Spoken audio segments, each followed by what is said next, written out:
Hello, my name is Giannis Mano. I'm a first year student at Bloomsburg University and I'm majoring in international business with a minor in international relations.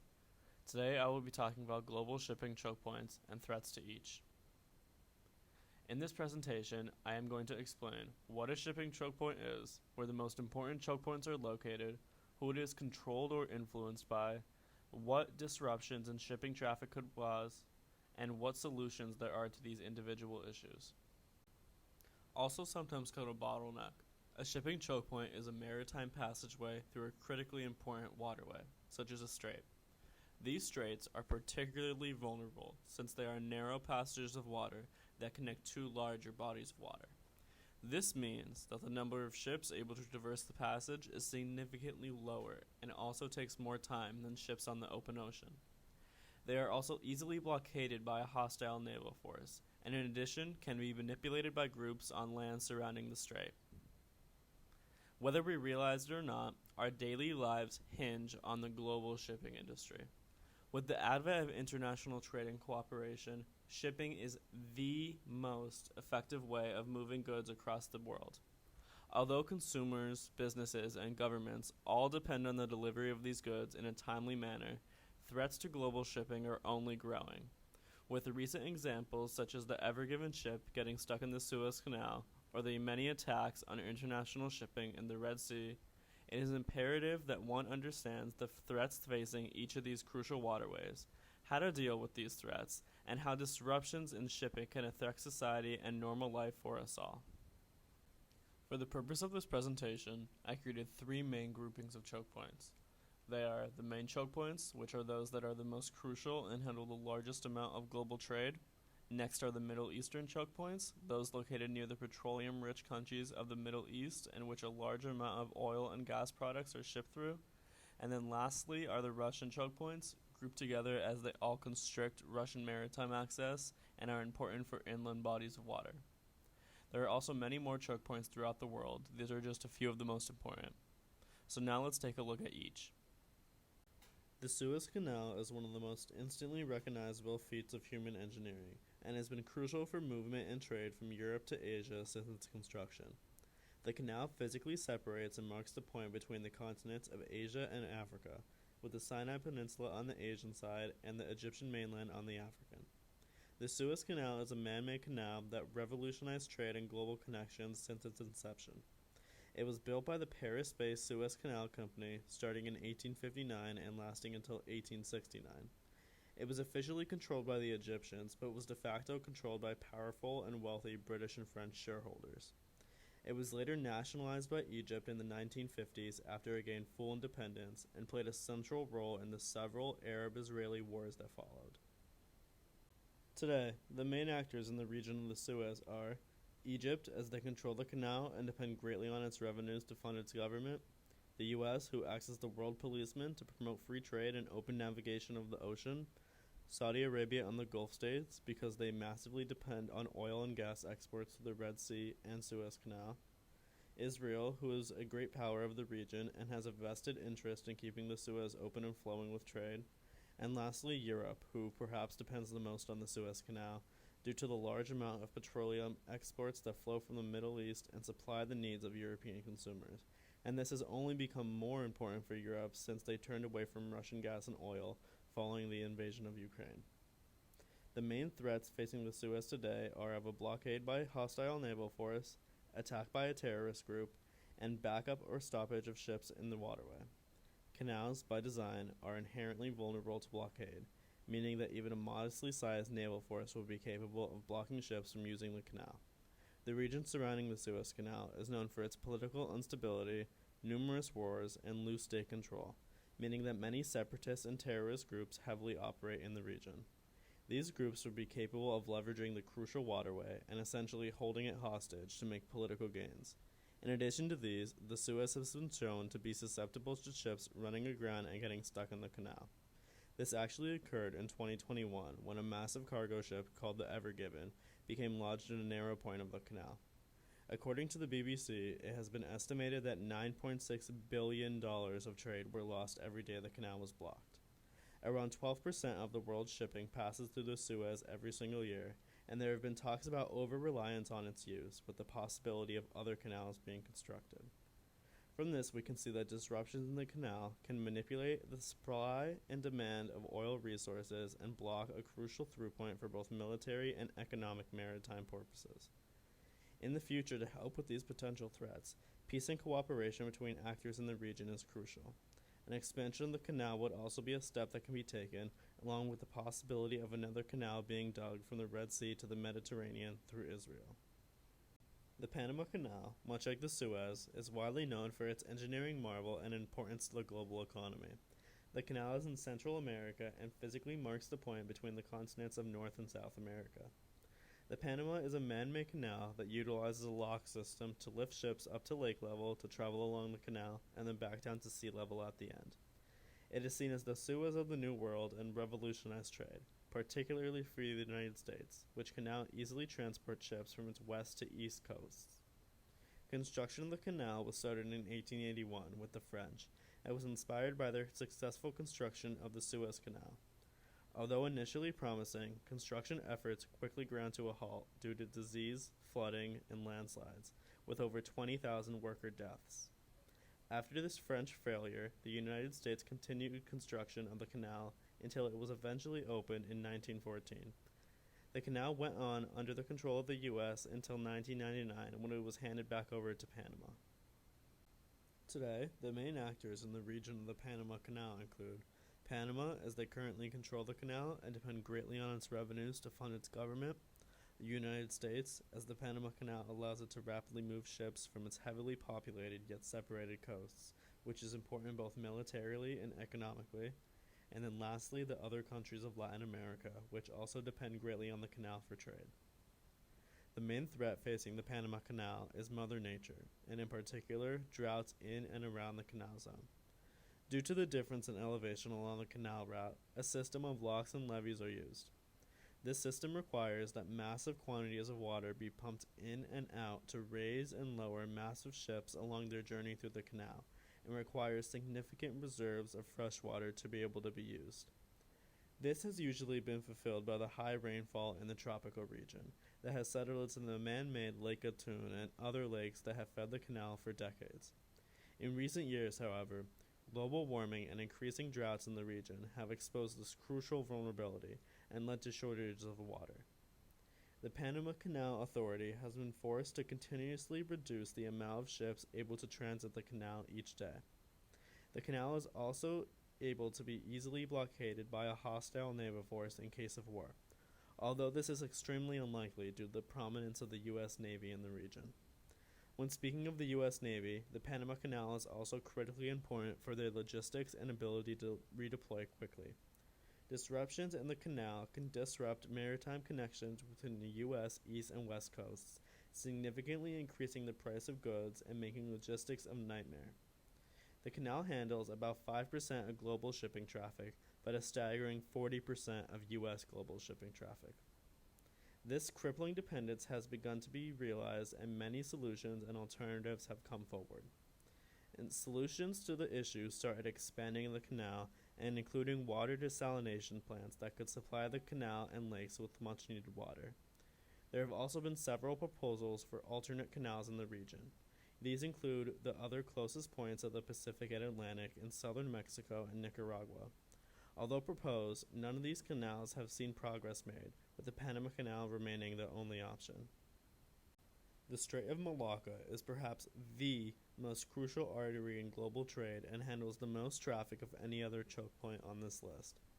It marks the fastest point between Europe, Africa, the Middle East, and India on one end, and the powerhouse East Asian economies on the other. Historically, because of the resources of the surrounding lands, the strait was known for the spice trade, mainly centered on the Indonesian islands. Later on, it also became the center of the rubber trade, focused on the lands of Malaysia, and today is important for many different resources, but especially for the flow of oil. Today, the main actors in the Strait of Malacca are China, the second biggest world economy that massively depends on the strait for imports and exports, particularly of hydrocarbons; the U.S., who acts as the world policeman to promote free trade and open navigation of the ocean, but also has a vested interest in stopping Chinese expansion and supporting their East Asian allies. Malaysia and Indonesia, as they control the landmasses to the north and south of the strait, and lastly, those U.S. East Asian allies such as Japan and South Korea, which, much like China, heavily depend on the strait for trade. The main threats to Malacca are of overuse and over-reliance, as well as its susceptibility to blockade by a naval force. A staggering 60% of global shipping passes through this narrow choke point, making it critically important for East Asian economies. The vast majority of these countries' petroleum resources sail through Malacca, and their export-focused economies rely on safe transport of these goods to international market. China, who has been seeking to disrupt U.S. economic and military dominance in the region, is particularly perilously dependent on shipping through the canal, again, particularly with its petroleum imports. Souring relations between Washington and Beijing have made the possibility of a U.S. blockade of Malacca a painful reality that must be considered by China, especially due to the dominance of the U.S. Navy. This has been the driving force behind China's turn to Russia as an ally and an overland trade partner, reducing its dependence on oil imports in the Strait of Malacca and its vulnerability to hostile manipulation. Its overdependence on the strait is also behind China's massive naval buildup and focus on anti-ship systems that can protect its vital trade routes. Solutions to these problems include an easing of U.S.-China and regional tensions, and utilization of longer but less vulnerable routes through the Indonesian archipelago. There have also been proposals for a canal through the narrow Kra Isthmus of Thailand, which would be an even quicker route for shipping, likely taking pressure off of Malacca. However, it is likely that ships passing through this supposed canal, they would have to pay a fee to the Thai government, which would make it a less attractive option than the open waters of the Malacca Strait, which is free. Next, we have the Bab el-Mandeb Strait. Located in the Middle East, it marks the narrow separation between the continents of Asia and Africa. The strait controls the passage to the Red Sea and onto the Suez Canal, making it part of the fastest route from Asia to the Middle East to Europe. Although often overlooked for the Suez, the Bab el-Mandeb Strait is crucial for maritime trade, particularly for the flow of manufactured goods from Asia and oil from the Middle East to Europe. Today, the main actors in the region of the Bab el-Mandeb Strait are Yemen, as they control the northern and eastern coast surrounding the strait, Saudi Arabia, as they have a long coastline on the Red Sea and export massive quantities of oil through the strait, the Gulf states of Bahrain, Qatar, the UAE, and Kuwait, who also are important for their oil exports through the region, Egypt, as they control the Suez Canal, and without the Suez, the Bab el-Mandeb loses significant importance, Europe, as they massively depend on energy imports from the Middle East, and to a lesser extent on manufactured goods from Asia, both of which usually flow through the Bab el-Mandeb as part of the shortest route to their destination. And then lastly, the United States, who is involved mostly in their efforts to promote free trade and open navigation of the oceans, but also has a vested interest in supporting the European allies. The main threats facing the strait include piracy, terrorism, and general naval harassment. Piracy is still thriving in the western Indian Ocean, close to the Bab el-Mandeb, and with the main base of piracy being located just a short distance away in Somalia. There are also several terrorist and separatist forces in the region near the strait, some of which are armed with sophisticated anti-ship weapons. Attacks by both pirate and terrorist forces have become increasingly common, especially with the attacks launched by the Houthi rebels of western Yemen. Because of their commanding position near the Bab el-Mandeb Strait, the Houthis have been able to harass maritime shipping with cheap missiles and drones to the extent that many shipping companies chose longer and more expensive but safer routes around Africa. This leads into what disruptions in the strait can cause. It can massively increase the global price of oil since ships from the Middle East will have to take inefficient routes around Africa. Europe, as an energy-poor continent, imports most of its petroleum resources and also heavily engages in trade with East Asian countries. Because of this, Europeans will suffer higher prices for almost every type of good, especially oil and cheap manufactured goods from Asia. Much like a blockade of the Suez Canal, a blockage of the Bab el-Mandeb Strait would be disastrous for the global economy, but especially disastrous for Europe. Solutions to the problems in the Bab el Mandeb include an easing of tensions in the region, along with more naval escorts and protections for ships. The Strait of Hormuz is the world's most important oil choke point. About a quarter of all hydrocarbon trade passes through this narrow stretch of water. It is located in a turbulent region in the Middle East between Iran and Oman. With it being the only passage into or out of the Persian Gulf, it is critically vulnerable to manipulation by regional actors. Today, the main actors in the region of the Strait of Hormuz include Oman, as they control the southern side of the narrow passage, Iran, as they are a great power of the region and seek to destabilize global shipping and also control the northern shore, the Gulf states, as they depend on the waters of the Persian Gulf to export and import goods, Saudi Arabia, as their massive oil production capabilities are centered on the Persian Gulf coast nearby to the Gulf states, China, as petroleum exports from the region account for a large amount of the total oil and gas used in China, Europe, much for the same reasons of China, who is also dependent on Middle East oil, and lastly, the U.S., who acts as the world policeman to promote free trade and navigation of the seas, but also seeks to counter the influence of their regional enemy, Iran. The main threats facing the Strait of Hormuz are the threats of terrorism and blockade by a hostile naval force. Much like the Bab el Mandeb Strait, several terrorist and separatist forces are in the region near Hormuz, some of which are armed with sophisticated anti-ship weapons. These groups would be capable of manipulating global shipping passing through this crucial artery.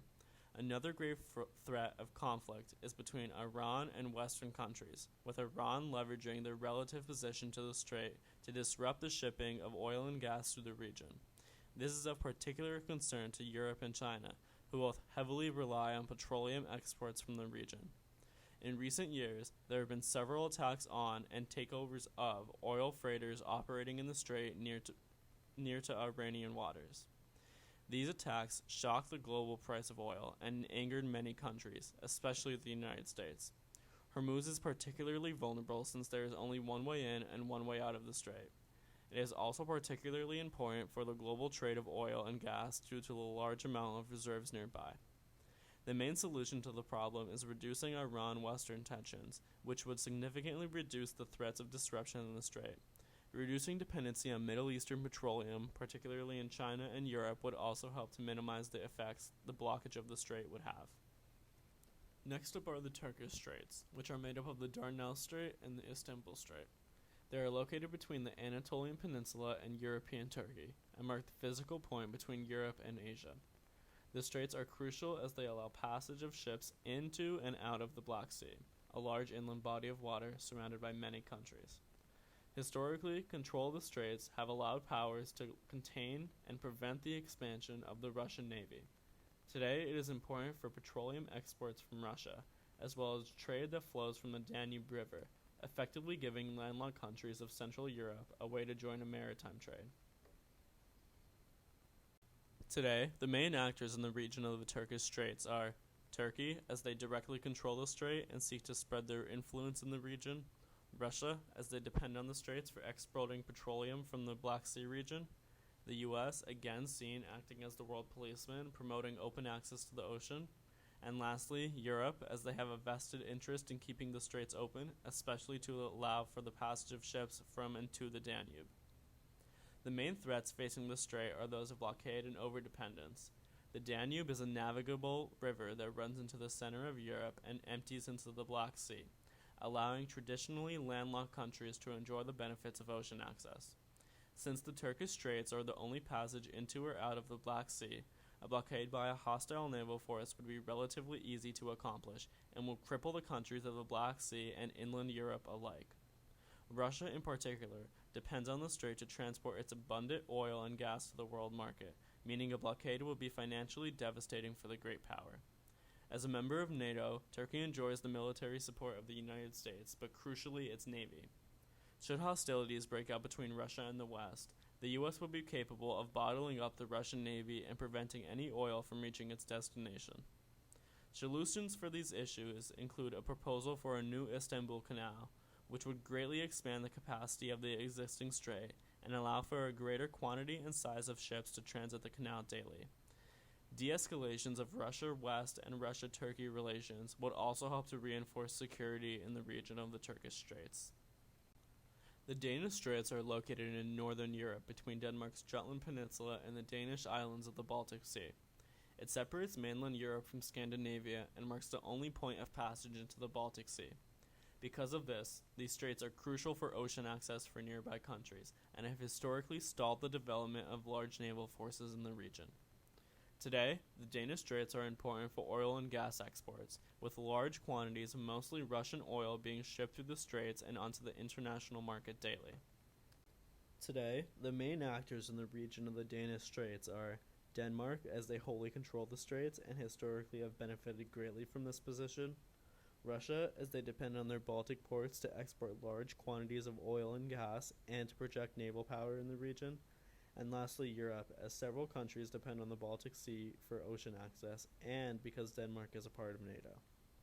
The main issues facing the Danish Straits are of countries' over-reliance on its waterways and the ease of which a blockade could be achieved. 9 countries border the Baltic Sea and depend on it for the trade of goods. Russia, in particular, exports massive quantities of oil and gas through the Danish Straits, representing a large amount of state revenue that could disappear if disruptions present themselves. Since the entry of Sweden and Finland into NATO, the Baltic Sea has been described by many to be an effective NATO lake, meaning that should hostilities break out between NATO and Russia, their naval forces in the region would be crippled and cut off rapidly. These both pose significant challenges for the Russian state, which has historically, although maintaining a large coastline, been limited in its naval power due to the lack of secure and year-round ice-free ports. Its only ice-free ports year-round are those in the Black Sea and Baltic Sea, which can be effectively blockaded by the Danish Straits and Turkish Straits. Solutions to the problems include constructions of canals in northern Germany and Denmark to shorten the distance and provide more secure access to the open Atlantic. The Kiel Canal in northern Germany has already been opened, yet costs a fee to transit and is limited in capacity, making it a less attractive option overall. The easing of Europe-Russia tensions would also serve to further provide security for the Straits and all those who depend on it. The most important thing to realize from everything I've said today is that our daily lives hinge on global maritime shipping. There is a good chance that the computer, phone, or tablet you're watching this from has itself passed through one of, if not several, of these choke points in its journey from producer to consumer. If disruptions and blockages of these critical waterways occur, the consequences can be dire and inflict harm far beyond the baseline economic consequences. As we have seen with the Ever Given ship in the Suez and the Houthi attacks near the Bab el-Mandeb, instances of disruption to shipping are real and only increasing in number. It is imperative that our leaders take the necessary domestic and international action to promote open access to the world's waterways and promote global peace to ensure prosperity for all nations. Thank you for listening.